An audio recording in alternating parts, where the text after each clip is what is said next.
Olá, sejam bem-vindos a mais uma edição do podcast Perícia Federal. Aqui vocês já sabem, ciência e justiça estão sempre em evidência.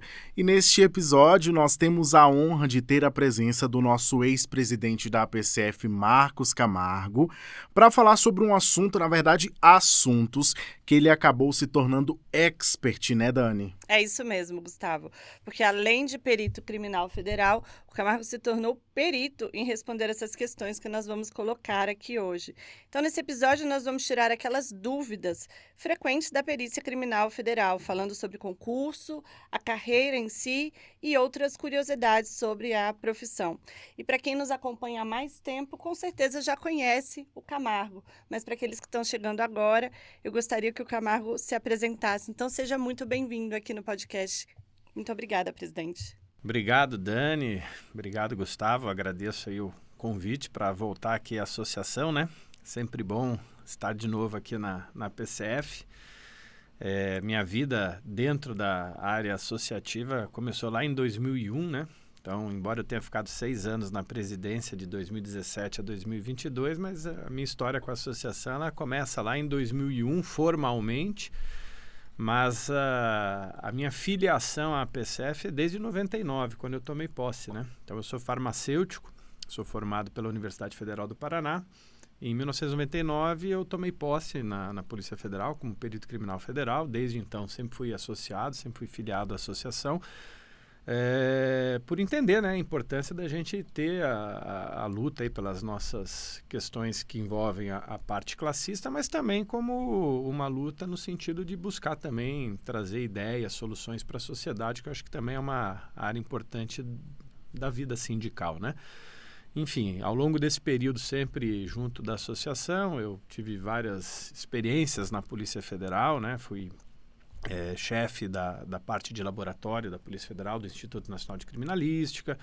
Trabalhei na área de investigação também, na parte de desvio de produtos químicos, de investigação de desvio, né? Tive algumas participações em Curitiba também, né? Então, tive um período que eu fui lotado em Curitiba, depois voltei para Brasília, acabei ficando um tempo na PCF como presidente, voltei para Curitiba de novo e agora estou novamente em Brasília para novos desafios aí nessa vida. Muito bem. Presidente, vou chamar o Camargo de presidente que a gente acaba acostumando. Então, é o último cargo dele na PCF, então a gente chama ele de presidente. A gente vai fazer hoje esse episódio de dúvidas frequentes. Ele está acostumado a responder muitas dessas perguntas. Eu acho que vocês vão gostar muito desse episódio. Então, a primeira pergunta é aquela que o senhor já respondeu várias vezes, eu acho que é uma das que a gente mais recebe nas redes sociais, e-mail e várias vias. O que é necessário para ser perito criminal federal? Bom, a perícia criminal, essa a gente sempre responde, né? Então vamos lá, de novo, agora com mais tempo. A perícia criminal federal é uma carreira que compõe a Polícia Federal, né? Então, todo perito criminal federal é também um policial federal. Então, é uma carreira de nível superior. Então, o primeiro pré-requisito é que você tem que ter um nível superior. Tem que ter uma graduação em algum curso aprovado pelo MEC, reconhecido pelo MEC.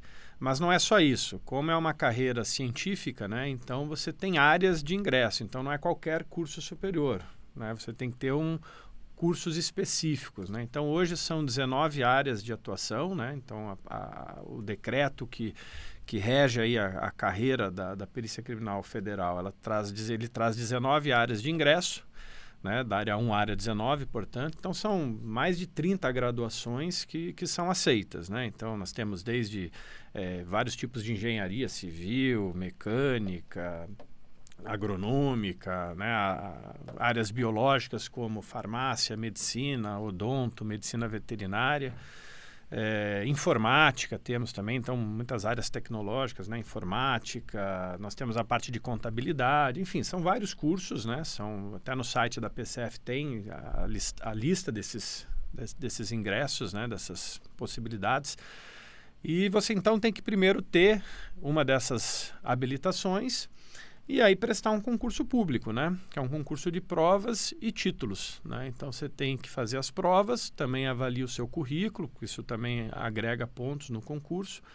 Então, se você tiver um desses cursos superiores no momento da abertura do edital, não quer dizer que um edital de concurso público vá necessariamente abarcar as 19 áreas, depende muito das vagas disponíveis, mas esse é o pré-requisito, ser aprovado em concurso público, tá? Perito criminal federal é uma categoria de perito oficial, e o perito oficial, ele é obrigatoriamente um servidor público. Não dá para você ser perito criminal sem fazer concurso público, tá? Então, você tem que fazer um concurso público no caso da Perícia Criminal Federal, que é o âmbito federal, para a Polícia Federal. No âmbito estadual, você tem várias estruturas de criminalísticas que são desvinculadas, então são polícias científicas ou parcialmente desvinculadas, e tem algumas que são vinculadas às polícias civis.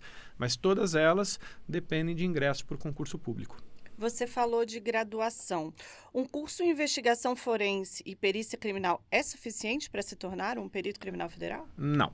Não é porque, como eu comentei, você precisa ser aprovado num concurso público para algum órgão, ou seja, para pertencer a uma carreira que tenha competência legal para ser perito criminal.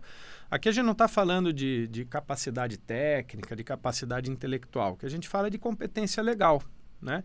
Existe uma competência legal, como o próprio nome diz, é uma questão que vem da legislação brasileira, que o perito criminal é um perito oficial que precisa, até por uma questão de independência, de imparcialidade, né, de equidistância das partes, ele precisa estar vinculado, né, a um órgão, né, do poder público, para que ele possa ter essa condição da imparcialidade, né? Então, essa é a característica da perícia oficial, que é obtida por meio de um concurso público.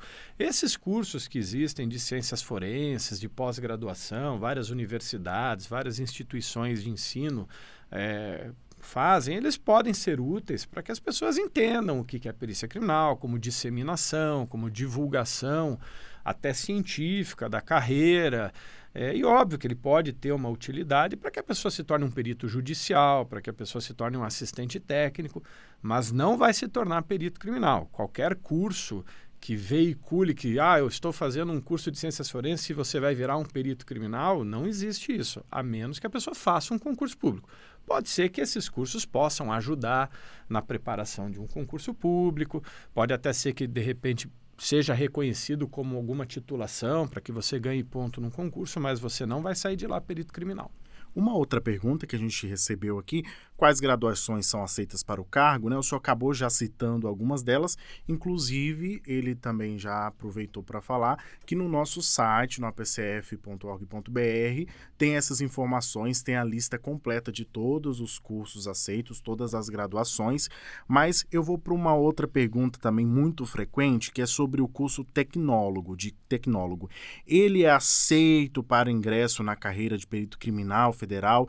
Existe também um pouco da discussão sobre a aceitação desses cursos de tecnólogo. O que o senhor pode falar sobre isso? Essa é uma questão que sempre está em discussão, né? A gente sempre recebeu muito essa dúvida, né? No momento, existe, óbvio que eu estou falando aqui mais pela perícia criminal federal, porque cada estrutura de perícia nos estados ela pode ter regras diferentes, inclusive essa questão das carreiras, das áreas de ingresso.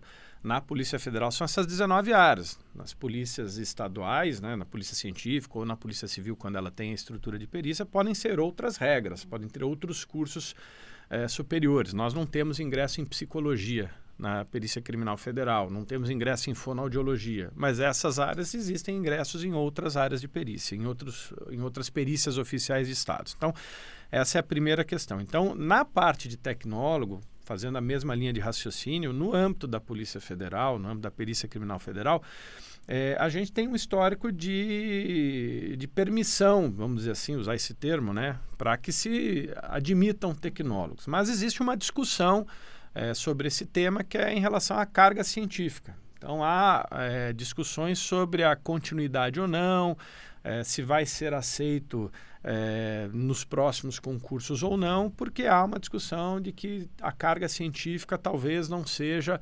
equivalente a uma carga de um curso de graduação convencional, vamos dizer assim, né? Então, é algo que ainda, pelo menos me parece que nesse momento, até se tem essa aceitabilidade, mas é algo que não há uma garantia que no futuro ou que num próximo edital vá ter alguma vedação expressa. Teria que ver o próximo edital para avaliar como isso vai se comportar. Volto a dizer, por conta dessa questão da discussão da carga científica. Sim. E tem alguma objeção de ser um diploma de licenciatura? Não, licenciatura, bacharelado, nesse contexto, não há, pelo menos não há um histórico de qualquer tipo de diferenciação. Como eu falei, a regra do concurso público está no edital, né? Embora ele tenha que seguir princípios da legislação vigente, então, por exemplo, ele vai seguir o decreto que diz quais são as áreas de ingresso. Mas ele pode também fazer algumas regulamentações. Então, assim, sempre é importante ver o edital, né? Como eu falei, nós temos 19 áreas. Não quer dizer que você vai ter um concurso para as 19 áreas. Tem que olhar o edital e ver se aquela área, que, por exemplo, um postulante lá tem a graduação, se ela vai ser contemplada ou não. Então, é sempre bom ver o edital para ver se ele faz alguma ressalva a algumas dessas características, se é tecnólogo, se é licenciatura, se é bacharelado, mas enfim, até o momento nós não tivemos esse histórico, né? Então não há, em princípio, algum direcionamento para que não se permitam tecnólogos ou que se faça uma distinção entre bacharelado e licenciatura. Até o momento não houve isso. E aqueles diplomas de graduação do exterior, eles são aceitos aqui? A regra principal é que o diploma, que a graduação seja reconhecida pelo MEC, né? Pelo Ministério da Educação e Cultura, né? Então, assim, se houver equivalência, até você tocou num ponto que é interessante, que também me lembra uma outra pergunta, não sei se está aí programada, mas eu já antecipando aqui, quebrando os protocolos. Quebrando os protocolos.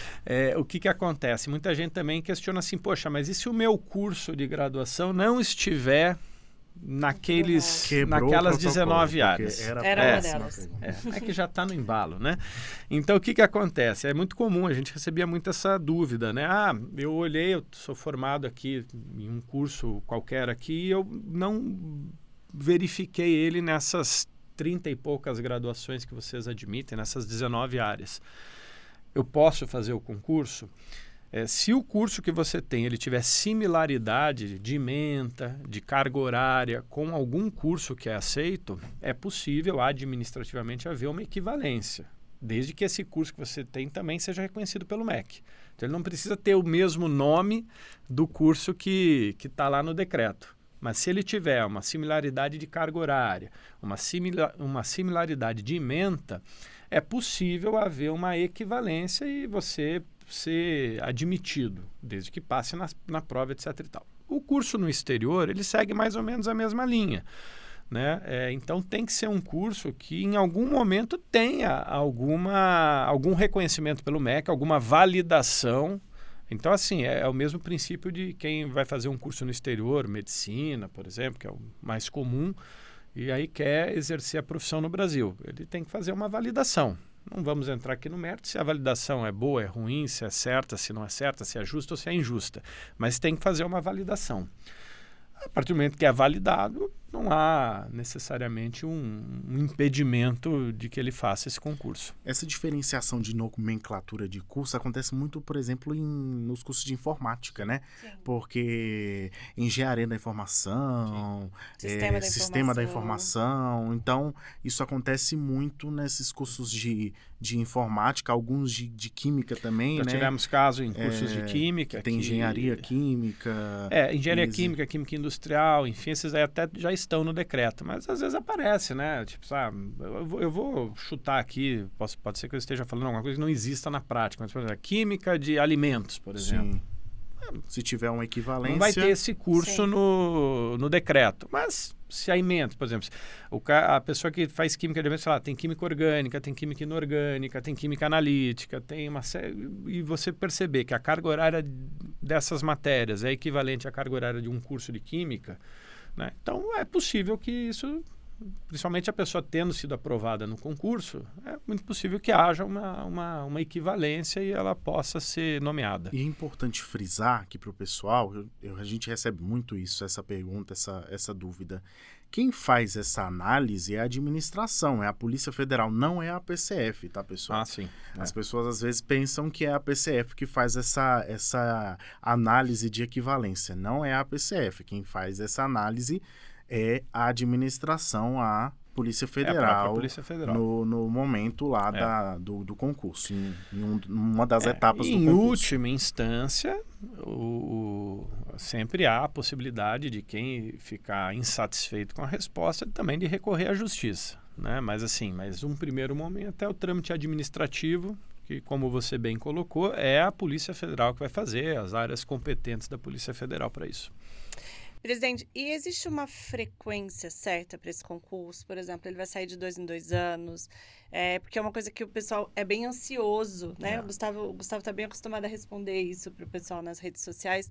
Mas, assim, existe uma ordem de frequência certa? Pois é, né? Muita gente é acostumada com os concursos da área jurídica, né? Sim. Então, magistratura, procuradoria, né? Que existem uma certa frequência, né? Mesmo alguns concursos da área militar, né, que tem uma frequência. Infelizmente, na área do executivo, de uma maneira geral, mesmo do legislativo em algumas áreas, não há essa certeza, né? Então, assim, é desejável que a gente tenha concursos frequentes, porque você tem a questão da reposição das pessoas que vão se aposentando, você tem inovações, principalmente numa área científica, como é a perícia criminal, né, que você sempre tem inovações tecnológicas, você tem novas metodologias. Então, se você fosse falar de genética forense, quando eu entrei, por exemplo, em 1999, era uma coisa muito distante ainda. Embora já existisse, era algo que, assim, eu lembro nas discussões que se tinha na época, em 1999, que, assim, havia uma certa... Mas será que vai precisar de genética forense? É algo que, se você falar hoje, assim, mas, pô, que absurdo, né? É óbvio que precisa. Mas em 99 não se tinha muito essa clareza, porque as metodologias ainda eram muito incipientes, né? Então, enfim. Então, a gente está sempre, numa área científica, sempre envolto com novidades, né? A gente não sabe exatamente o que vai acontecer daqui 20 anos. Então, você tem que estar sempre renovando, trazendo sangue novo, novas ideias, né? Para você justamente estar sempre... na vanguarda da tecnologia, né? Nunca perdendo espaço ali para as inovações. Claro que você tem a possibilidade de capacitações, de cursos, mas assim, trazer gente nova é sempre importante, né? Então é desejável que a gente tivesse uma regularidade. Só que, infelizmente, para fazer um concurso público, você também tem questões administrativas envolvidas, tem questões até políticas, né? Então, você precisa de orçamento, você precisa de código de vaga, né? Você tem toda uma burocracia para fazer um concurso público em função da própria transparência que ele tem que ter. Então, você tem que ter processos licitatórios, são concursos de etapas mais longas. No caso de um concurso para a polícia, e aí entra o caso da perícia criminal, por exemplo, você tem várias etapas, tem teste físico, tem exame médico, você tem avaliação psicológica, você tem análise de vida pregressa, né? Você tem o curso de formação profissional. Então, são concursos longos e isso acaba, muitas vezes, impactando para que você faça um concurso frequente. Então, acaba que não há um prazo, né? A gente for pegar o histórico, e eu já respondi tanto essas perguntas que eu até já decorei os históricos, né? Nós tivemos concurso da Polícia Federal em 1985, houve um hiato, teve em 1993, depois tivemos em 97. Claro que quando eu digo no concurso de 97, por exemplo, foi o que eu fiz, de 97, tomando posse em 99, para você já ver como o concurso ele se estende, né? Depois tivemos um em 2001, aí houve uma sequência assim mais frequente, 97, 2001, 2004. O concurso de 2004 foi um concurso muito grande, teve gente entrando até em 2009, aí a gente foi ter um outro concurso em 2012. Então, foi de 2004 a 2012. 8 anos, né? Claro que o de 2004 foi um concurso muito grande, então a gente teve entrada até 2009. Aí teve 2012, aí depois tivemos em 2018... Depois tivemos em 2000 e acabou, 2018. 2021 não tivemos vaga para perícia. Isso. Então, assim, se a gente for ver uma média, a média talvez tenha sido assim, pegando tudo isso que eu falei aí, dividindo a cada 5 anos. Mas não há uma previsão, assim, não é garantido. Mas, assim, pelo menos a cada 5 anos, na média, a gente tem tido um concurso. tá? Mas pode ser mais rápido, pode ser mais longo. Agora, o desejável é que sejam mais próximos, né? Já que a gente está falando de etapas do concurso, assim, alguns detalhes, vou perguntar também, porque tem gente que Quebramos tem essa o protocolo, dúvida. já mudou? Já quebrou o protocolo tem jeito. mesmo? Os candidatos sempre perguntam também se as tatuagens influenciam para o ingresso na carreira. Isso é verdade ou é mentira? Hoje em dia, talvez isso lá num passado mais remoto tivesse alguma influência. Hoje não, né? As tatuagens são aceitas, elas já estão entronizadas aí na sociedade, né? Eu sou das antigas, eu não tenho tatuagem, né? Mas o pessoal mais novo, a maioria já tem, né? Então, assim, tatuagem é aceito. O que não pode é tatuagens que tenham alusão a algum tipo de crime, né? Então, o mais comum, tatuagens racistas, de cunho racista, né? Então, isso não pode. Então, a tatuagem em si não é um problema. Agora, mas é feita essa análise. É feita. Se a tatuagem tiver algum tipo de conotação, por exemplo, racista, enfim, de apologia a crime, alguma coisa desse tipo, aí isso sim teria problemas, né? Isso poderia gerar a eliminação do candidato. Mas não por ele ter tatuagem, mas pelo tipo de tatuagem. E a pergunta de milhões aí, para a gente encerrar esse bloco, que o pessoal sempre gosta de perguntar também ali nas redes sociais, qual é o salário do perito criminal federal? Ele entra com salário e tem uma carreira? Como que funciona isso aí? Bom, então vamos falar de carreira e de salário, né? O salário, ele envolve sempre responsabilidades, né? Critérios de responsabilidades, né? Das particularidades da carreira, enfim. Então, a carreira de perícia criminal, de maneira geral, no Brasil, tem algumas exceções, mas de maneira geral tem sido bem valorizada, bem reconhecida pela importância, pela complexidade e pela responsabilidade que existe na atuação, né? Então, é uma atuação importante. A gente fala de salário, mas é sempre importante dizer por que tem esse salário, né? Para não ficar uma coisa simplesmente mercadológica, né? As pessoas, é óbvio que o salário é importante, é óbvio que as pessoas vão olhar um concurso e vão querer saber o salário, não vamos aqui também ser ingênuo, até hipócrita de dizer isso, o salário ele é relevante, mas é importante que a pessoa também tenha satisfação com o que faz e que se sinta realizada com o que faz, para que o salário ele realmente componha de uma forma benéfica ali a vida da pessoa, de uma forma que ela também se sinta realizada, e não só apenas por uma questão financeira, né? Eu sei que existem várias situações aí para serem discutidas, mas basicamente é isso. Então, a complexidade, a responsabilidade da perícia oficial, de produção de prova, de poder, dependendo do resultado, uma pessoa vai ser presa, uma pessoa vai ser solta, né? A importância de você não cometer injustiças, né? A importância de você estar num combate à impunidade. Então, essa complexidade, essa responsabilidade de uma carreira científica hoje tem sido bem valorizada, tanto nos estados quanto na União.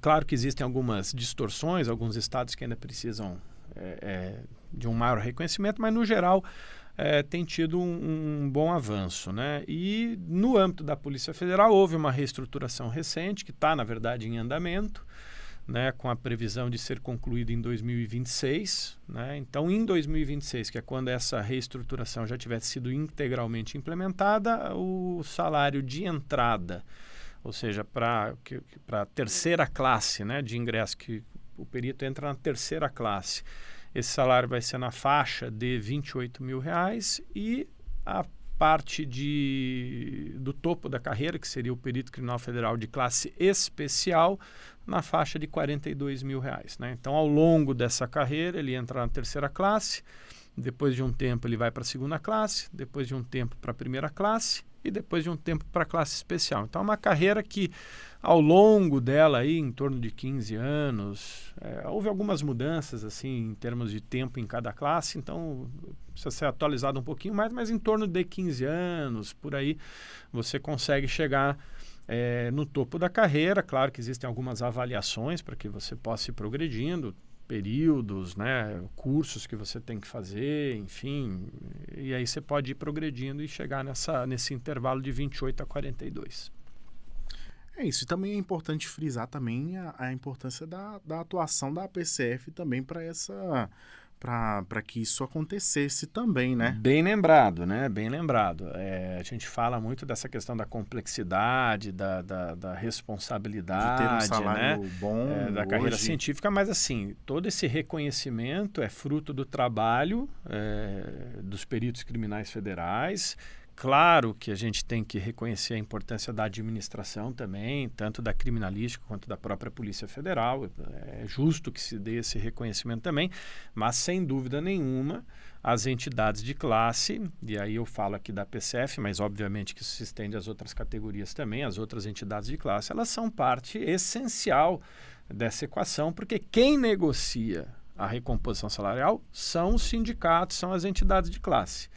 Então, sem elas, por mais que a gente tenha boa vontade da administração, por mais que os nossos colegas façam um trabalho louvável e merecedor, obviamente que sem as entidades de classe isso não teria. Então, é um recado que a gente sempre dá, porque às vezes há essa discussão, a entidade de classe, se demonizou muito o sindicalismo e se demonizou muito as entidades de classe, mas não existe carreira forte sem uma entidade de classe forte, porque é ela que consegue equilibrar o jogo entre empregador e empregado, né? Então, é a entidade de classe que faz esse trabalho. Claro que a gente pode discutir filosofias, tipos de entidade de classe, se são propositivas, se não são propositivas, é uma outra discussão, mas isso não apaga a essência da importância de ter uma atividade de classe forte, comprometida e que seja propositiva, claro, que é o caso da associação, da PCF. Eu sei que o papo está muito legal, mas nós vamos continuar na parte 2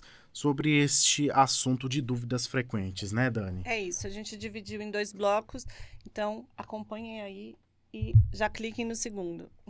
Muito obrigado, pessoal, pela companhia nesse episódio e aguardem que em breve tem a parte 2 deste episódio sobre dúvidas frequentes da Perícia Criminal Federal. Até já! É isso aí. Até já.